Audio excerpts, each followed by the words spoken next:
Kutuntut gini rumah sakit, kutuntut. Tadi malam tidak ada dan tidak laku. Kutuntut di rumah sakit 4 kali adekku tidak ada anunya, tidak ada denyut anunya.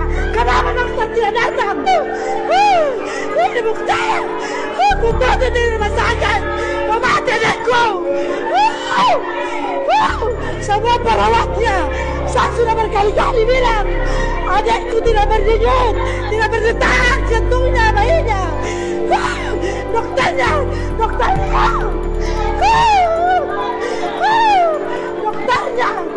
kutuntut di rumah sakit, kutuntut. Kenapa adekku kutuntut?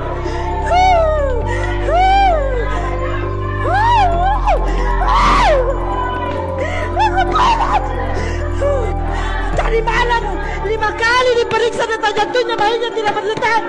Kenapa tidak di USG? Dokternya bilang anaknya lagi tidur, tidak bisa keluar tengah malam. Nyawanya adekku sekarang terancam. Ini rumah sakit kutuntut. Semua perawatnya kurang ajar. Dokter kurang ajar.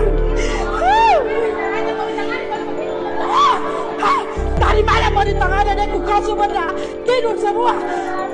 Perawat tidur jam 3, tidak ada yang bangun. Ku kasih bangun, ku gedor-gedor, tidak ada yang bangun. Dokter ku suruh datang, tidak datang. 5 kali dicek tidak berdetak jantungnya bayinya. Dokter tidak datang-datang, katanya anaknya sedang tidur. Anaknya umur 2 tahun tidur. Begitu SOP-nya dokter, begitu SOP-nya dokter. Harusnya profesional ya dokter.